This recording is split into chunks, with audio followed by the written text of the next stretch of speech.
कौवा नहीं कहवा कॉफ़ी पीता है सीबीएसई बोर्ड वाला। हिंदी मीडियम वाले जितने लोग होते हैं वो ससुरा क्या करता है, सब बारात जब आती है ना तो खाना खाने से पहले एगो कॉफ़ी रखवा देता है, कॉफ़ी वाला एगो बनाते रहता है। और लोग धधा के जाता है कॉफ़ी पीने, अब मुँह में दाग लेता है। अब मुँह दाग लेगा वो बेचारा भर बारात मुँह दाग लिए हम, ऐसे करेगा। अब उसका जबान जल गया है, अब उसको टेस्ट नहीं आएगा तो वो खाना ज़्यादा नहीं खा पाएगा।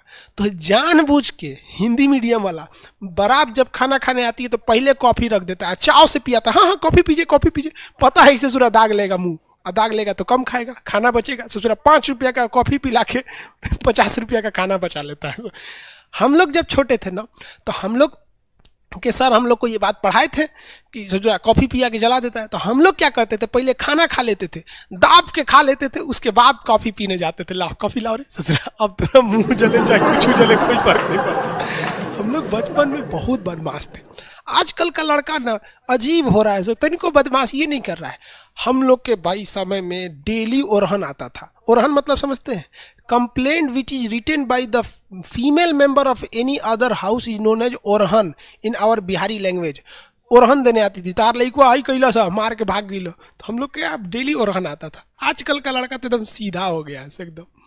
तो टेरा रोसा कॉफ़ी के लिए अच्छी होती है, इत्मीनान से पढ़िएगा बाबू, प्यार हो जाएगा पढ़ाई से, समझ आ गया कि नहीं आ गया। कॉफ़ी में कैफीन पाया जाता है जो नींद को नहीं लगने देता है, और चाय में थीन पाया जाता है जो थकने नहीं देता है। तो अगर आपको थकान हो गया है तो चाय पीजिए, दूर हो जाएगा। नींद लग रहा है तो कॉफ़ी पीजिए, भाग जाएगा। लेकिन यूपी बिहार वाला आदमी एक्स्ट्रा टैलेंटेड होता है, चाय बनाता है उसमें तनी सा कॉफ़ी डाल देता है, थकान और नींद दोनों गायब। समझ में आ गया कि नहीं आ गया। तो हिंदी मीडियम वाला बहुत जुगाड़ू होता है, सब चीज़ खोजता है। सब बारात में जाते जाते कॉफ़ी नहीं पीजिएगा लोग, क्या करना है लास्ट में पीना है।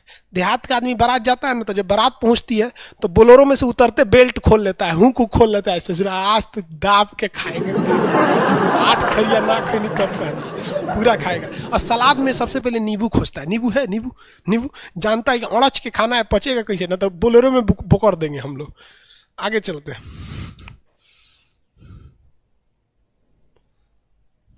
हो गया। हाँ दोनों को मिला देता है। देहात वाला आदमी बहुत थी।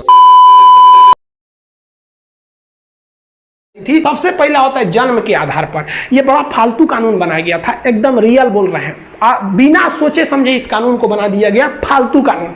जन्म के आधार पर कहा गया कि कोनो भारत में आके जन्म ले लेगा ना तो भारत का नागरिक हो जाएगा।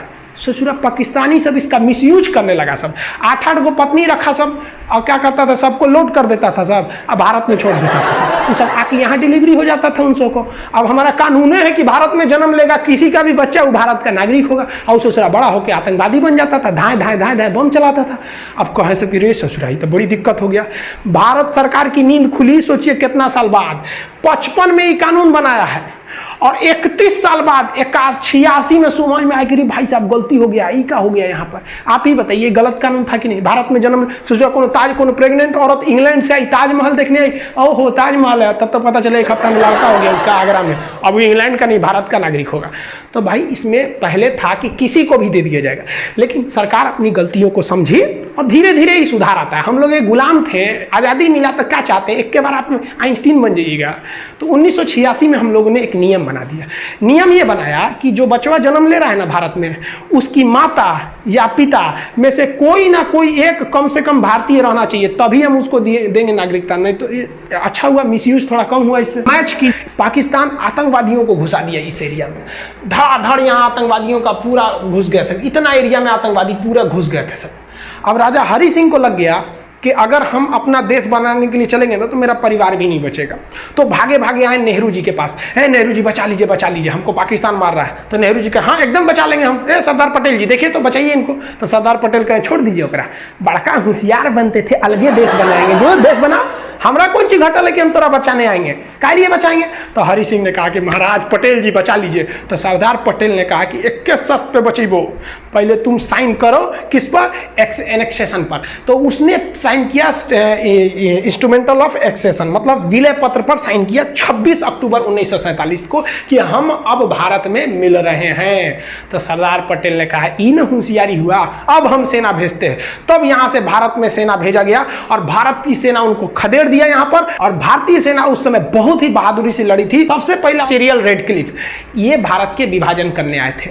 2 दिन में भारत का विभाजन करके रख दिया ये आदमी। सोचिए, ये भारत को कभी जानता नहीं था कि यहाँ कई तरह की भाषाएं बोली जाती हैं, यहाँ कई धर्म रहते हैं, धर्म के नाम पर यहाँ कितनी लड़ाइयाँ लड़ी जाती हैं आज़ादी से पहले से लेकर आज तक में। ये आया टेबल पे भारत का नक्शा रखा और काटना चालू कर दिया। यहाँ से ले लिया, इसने कहा कि भाई साहब ये वाला रहेगा, ये इधर से, ये इधर पाकिस्तान, एगो इधर खींच दिया, ये हो गया बांग्लादेश। इसी का नाम हो गया कि सीरियल रेडक्लिफ, जिसे आप शॉर्टकट में रेडक्लिफ लाइन कहते हैं। इसने कैसे किया, तो नक्शा लिया भारत का, जितने इधर पुलिस स्टेशन थे ना, सारे पुलिस स्टेशन पर ऐसे डॉट डॉट बनाया, सबको खींच दिया। कहा कि लो इधर वाला पाकिस्तान, इधर इधर भी कहा इसको भी बांटना है, पूर्वी पाकिस्तान को भी, कोई दिक्कत नहीं। सारा पुलिस स्टेशन को मिलाया, घचाक से एक लाइन खींच दिया, हो गया।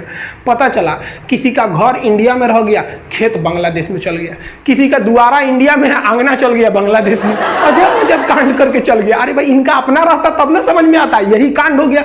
पाकिस्तान कीजिए यहां से ज्योग्राफी और जियोड से, लेकिन इसी जियोड शेप को अंदरवा घुस के पढ़िएगा, भोंक भांक के अंदर घुस जाइएगा, बकोट वकोट के अंदर, कि सूरज ज्वालामुखी कहां से आ रहा है, भूकंप कहां से आ रहा है, इसके अंदरवा घुस जाइएगा ना, तो जियोड के अंदर घुस के अध्ययन को हम लोग जियोलॉजी कहते हैं, भूगर्भ विज्ञान, जियोलॉजी, यानी ज्योग्राफी और जियोलॉजी दोनों जियोड में है। एगो ऊपर पढ़िए, एगो अंदर पढ़िए। जूलॉजी मत सोचिएगा, ये तो जूलॉजी जेड डबल होता है, जियोलॉजी वाला। ये तो डॉक्टर उगर पढ़ता है, इसमें भेड़ बकरी आदमी मानव ये सबको पढ़ा जाता है, बॉटनी में पेड़ पौधा को, तो वो जूलॉजी अलग है, जियोलॉजी होता है।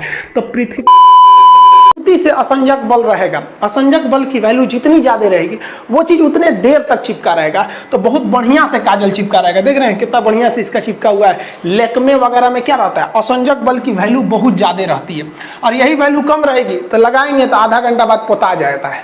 तो दूल्हा को जो काजल लगाया जाता है ना, तो दूल्हा के काजल में असंजक बल कम रहता है, तो बेचारा बारात के समय तैयार होकर जाता है, वहां तक पसर के बह जाता है, तो दूल्हा लगता है जैसे फांसी देने वाला जल्लाद है। लेकिन जो दुल्हन को काजल लगाया जाता है उसका असंजक बल क्या रहता है, ज्यादा रहता है, क्योंकि वो ब्रांडेड कंपनी का लगाया जाता है, तो उसके असंजक बल में वैल्यू रहता है, तो खूब अच्छा से पकड़े रहता है। बचपन में याद होगा तो हम लोग को तो बचपन में मम्मी कैसे काजल लगाती, थरिया उलाट के पीछे दिया रख देती थी, काजल बन के रेडी हो गया, सवेरे ले कैसे पोत दो, यहाँ पर पूरा बढ़िया से आंख बटोर के एकदम चौड़ा पट्टी से पोत दो, एक बढ़िया से टीका पोत दो कि बबुआ को नजर ना लगे, और नवरातन में तो पूरा पेट उट सब पोत पात दो। तो ये सब जो देसी काजल बना रहे हैं इसका असंजक बल की वैल्यू कम होती है, तो ये उतना अच्छा से नहीं चिपकते हैं दूसरे चीज में। लेकिन जो कंपनी बनाती है ब्रांडेड कंपनी, वो असंजक बल का अच्छा खासा ध्यान रखती है। तो लैक्मे ये सब क्या क्या आता है, तो उसमें क्या रहता है, अच्छा वैल्यू रहता है। तो ये भी किस कारण है भैया, असंजक बल के कारण। आप देखेंगे लाली जो होता है, लाली समझते हैं, ठोड़ रंगने वाला, वो भी क्यों चिपक जाता है, असंजक बल, उसमें भी जो है असंजक बल। ठोड़ रंगने वाला अलग चीज है, उसको क्या बोलते हैं, लिपस्टिक, और वो यहाँ चिपक गया, वो भी असंजक बल के कारण। अगर महंगा वाला रहेगा तो ज्यादा देर तक चिपका रहेगा, और सस्ता हुआ रहेगा तो ठोड़े पे इसे लेभरा जाएगा। जैसे यहाँ देखिए आप लोग ठोड़ देखिएगा, इसका ये वाला जो ठोड़ है ये इसमें क्यों चिपका हुआ है लाली, इसका क्योंकि उसका असंजक बल जो है, असंजक बल, इसकी वैल्यू यहाँ पर ज्यादा है, और यही कम रहेगा ना तो लेफड़ा जाएगा, पोटा जाएगा। आप लोग लड़कियां को ध्यान से मत देखा कीजिए, आप लोग को बार बार समझाते हैं, फिजिक्स का टॉपिक समझिए। इसको देखिए, इसे जो लग रहा है मोबिल पुतले है यहाँ पर, ये पक्का सीबीएसई बोर्ड की होगी, क्योंकि वही ऐसा ऐसा क्रांतिकारी काम करता है सब, बाकी हिंदी मीडियम वाला ये सब नहीं करता है सब। तो ये क्या क्यों चिपका हुआ है, मोबिल जो लगाई हुई है ये क्यों चिपका है, मोबिल इसीलिए चिपक गया इसके ठोड़ पर, क्योंकि जो मोबिल लगाई है या ये जो ठोड़ रंगने के लिए लगाई हुई है उसमें असंजक बल की वैल्यू ज्यादा है। तो कभी भी एक चीज दूसरे चीज पर चिपकती है तो असंजक बल, आपस में चिपकता है तो असंजक बल। पानी का बूंद जो है, घुटना को शुद्ध भाषा में क्या कहा जाता है, ठेवना बोला जाता है। तो ठेवना भी देखिएगा पीछे आएगा, आगे थोड़े आएगा, ठीक हुआ आगे नहीं आता, वरना चलते वक्त आगे आ जाता, आदमी उलट जाता ऐसे ही करके। इसमें आप देखेंगे तो केवनी वगैरह में हो गया, यहाँ पे तू सब लड़कियां को देख रहा है, दूसरा फोटो लगाते हैं। यहाँ देखिए ध्यान भटका देता है, लड़का से बहुत बदमाश। तरह का इनएक्टिव वैक्सीन होता है। आप कुछ लोग पोलियो भी नहीं पिलाते हैं, कहते हैं कि 2 बूंद पीने से 2 को बच्चा होगा। अजब हाल है भाई। ऐसे लोग जरा सोचिए कि जो इतना छोटा बच्चा है, आप ये नहीं सोच रहे हैं कि ये बड़ा होकर कितना पढ़ेगा, क्या बनेगा, बल्कि आप ये सोच रहे हैं कि ये बड़ा होकर कितना बच्चा पैदा करेगा। कितनी गजब की सोच है। और गवर्नमेंट भी इसको कहते हैं कि भाई कम दिमाग वाले के लिए आप अच्छा दिमाग लगाएंगे तो उसको अच्छा नहीं सूट ही नहीं करेगा, क्योंकि ट्रक का माल टेम्पू में लोड नहीं होता है। तो बकलोलवा अगर ही सोच रहा है कि 2 बूंद से 2 लड़का होगा, तो उससे पूछिए कि तोरा कै गो लड़का चाहिए, इससे 53, 54, 55 जितना लड़का बोले 1 कटोरा पिया दो। रीजन इसलिए नहीं कि इसको पोलियो हो जाएगा, अगर इसको हुआ तो हमारे देश में भी पोलियो वायरस जिंदा बचेगा। सीधे फेफड़े में छेद थोड़ी होगा, ले सांस ले ऐसे ऐसे नहीं ना लेगा भाई, एगो रास्ता तो रहेगा ना वहाँ पे।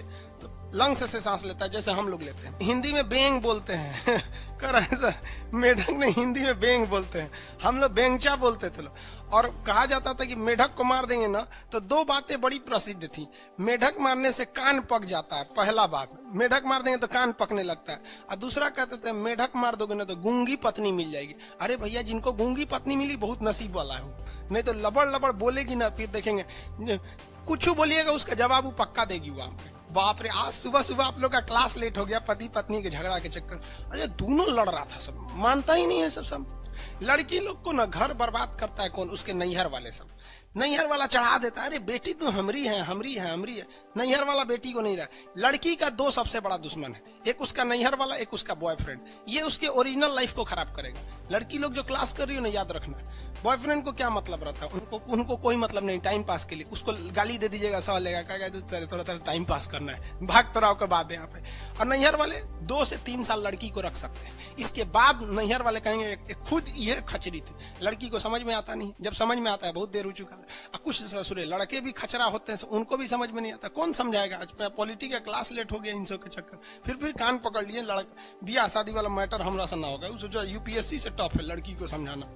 आगे देखिए, यहाँ पर छुपा है सांस नली इसका, यहाँ से सांस लेता है ट्रैकिया। सांस नली सीना के पास एक छेद होता है, इस छेद के पास से ये सांस ले लेता है। और हम लोग को लगता है कि सांस ये मुंह से लेता है। ये जो एंटीना देख रहे हैं, इसका एंटीना, ये सिग्नल है। ये क्या करता है? सिग्नल है। जहां कहीं कमरे में हलचल होगा तो इसका एंटीना पे झंझन झंझन झंझन वाइब्रेट करने लगे। अब दरवाजा खोलेंगे तो हल्का वाइब्रेट होता है ना, इसका एंटीना झंझनाने लगे, समझ जाएगा कोई आ गया, भागो भागो भागो। समझ में आ गया कि नहीं आ गया? तो एंटीना हम लोग बचपन में इसका एंटीना पकड़ के उठा लेते थे। समझ में आ गया कि नहीं? लड़की सब भी कॉकरोच से डरती नहीं है सर। लड़की कब कॉकरोच से डरती है सर? जब अगल बगल में कोई लड़का रहेगा तब। देखेंगे अगल बगल में लड़का, कॉकरोच देखेंगे, oh my God, I am so soft, I am very afraid from this cockroach. हम डर गए, बाप रे हम कितने कोमल हैं, ओह माय गॉड। लड़का सब देखो हम कितने सीधा है। अब नहीं रहोगे तो कॉकरोच पे चढ़ जाती है। लड़का हो या लड़की, ये दोनों का रिएक्शन डिपेंड करता है कि उसका आगे कौन खड़ा है। लड़का मोटरसाइकिल नॉर्मल चलाएगा, देखिएगा कोनो सुंदर लड़की है ना, ओइट क्या भाग से अभिनंदन पायलट बन जाएगा। वहां पे किसी कॉकरोच का सर काट दीजिएगा तो सांस यहां से तो ले ही नहीं रहा था, तो वो मरेगा ही नहीं। कॉकरोच का सर काट देने से नहीं मरेगा, क्योंकि वो सांस तो नीचे से ले रहा था यहाँ से। तो सर काट देंगे ना तो ऐसे चुपचाप खड़ा रहेगा। जब आप चल जाएंगे तो उठ के चला जाएगा, गधा कहीं का सर काट दिया मेरा यहाँ पे। और 13 दिन तक, वो 11 दिन तक जिंदा रहेगा। ये लगभग कितना दिन जिंदा रह सकता? 11 दिन से। 11 दिन बाद ये मर जाएगा, क्योंकि इसे भूख जब लगेगी ना तो खाना कहाँ से खाएगा? सांस से ये नहीं मरेगा, भूख लगेगी तो ये खाना नहीं खा पाएगा, तो स्टारवेशन यानी भूख से मर जाएगा ये।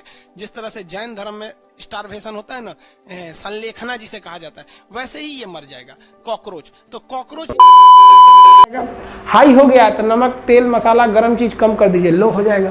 तो ये दवा, और मेडिकल पे दवाइयाँ भी अवेलेबल रहती हैं बीपी को कंट्रोल करने के लिए। हाँ, बीपी को कंट्रोल करने का घरेलू उपाय भी क्या है? घरेलू उपाय समझिए। मान लीजिए कि अगर आपका बीपी बहुत बढ़ गया है और आप चाहते हैं बीपी को घटाएं, तो आप अपनी साली से बात कीजिए। साली से बात करेंगे ना तो बढ़ा हुआ बीपी ऑटोमेटिक लो हो जाएगा। और अगर आपका बीपी बहुत लो हो गया है और आप चाहते हैं इस बीपी को बढ़ाएं, तब आप अपनी घर वाली से बात कीजिए। 10 मिनट बात करेंगे ना, आपका लो बीपी को हाई कर देंगे। समझ में गया? तो ये घरेलू उपाय भी है, आप इसको भी नौकरी उकरी लीजिए लोग, और नहीं नौकरी वगैरह नहीं हुआ ना तो घर वाला क्या करेगा, सब कैसे ही बूढ़ सूढ़ को थमा के भेज देगा, ले जाओ जो बनती है आलिया उसी को मिल जाता है कालिया। इसलिए ज्यादा मेकअप टेकअप पे ध्यान नहीं दीजिएगा, इन्हें कि ठोड़ और रंग के घूमने लगे या कोरोना के बीच में। पढ़ाई पे ज्यादा ध्यान दीजिएगा, पढ़ाई वगैरह करिएगा तब ना आपको अच्छा घर द्वार मिलेगा, नहीं तो ऐसे थमा देगा किसी को घर वाला।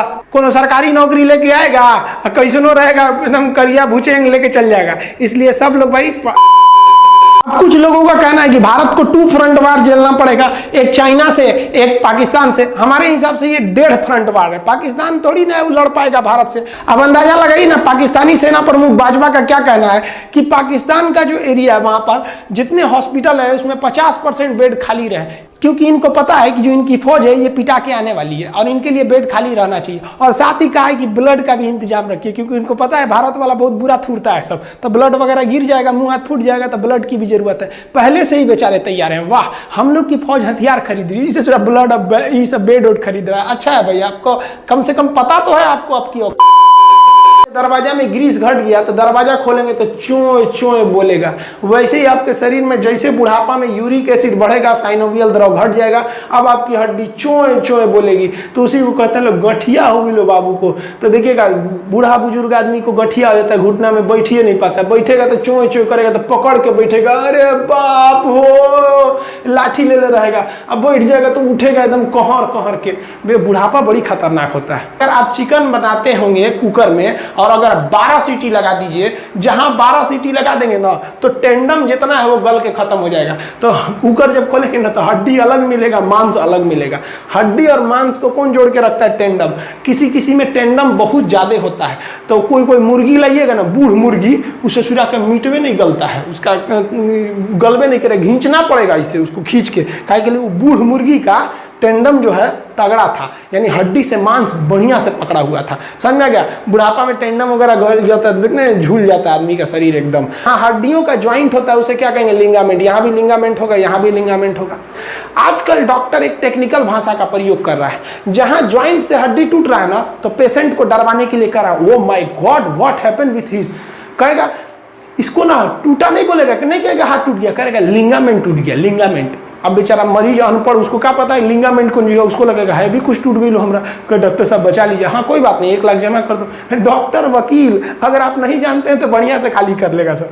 तो ये क्या है कि अगर ज्वाइंट से टूटा है, कहीं से ठेवना वगैरह से टूट गया ज्वाइंट से, तो वहां का लिंगामेंट टूट गया, तो डॉक्टर कहता है लिंगामेंट टूट गया। और बीचवा में से कहीं टूट गया तो कहता है कि फ्रैक्चर हो गया, फ्रैक्चर। अब तो कुछ दिन में ये भी कहेगा सर कि हवा भी भर देंगे तो क्या होगा, जैसे हवा अंदर जाएगा हेपेरिन वहां का मर जाएगा, और ये सब पूरे ग्रुप में मिलकर यहाँ पर ब्लड जमा देंगे, और जब जमा देंगे तो यहाँ पर मांस एकदम टाइट हो जाएगा। क्योंकि यहाँ की नसें मोटी हैं, आदमी मरेगा नहीं, हेमरेज नहीं होगा, लेकिन मांस टाइट हो जाएगा और मरीज को बहुत दर्द करेगा, अरे बाप रे बाप। तो मरीज कहेगा कि डॉक्टर साहब फूल गई लो यहाँ।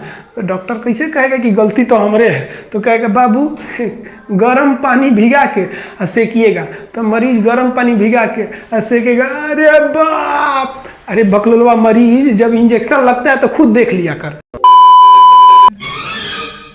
इंतजार किया, बच गए चार्ज शुरू किया इनकलाब इनके खिलाफ। अब तो पहनता हूँ गेंदे का हार, झाड़ू को छोड़ क्यों करे हम साफ। पर्दा उठा देख मेरी आँख, जलन से नहीं जलती ये आग, मुट्ठी बंद रख।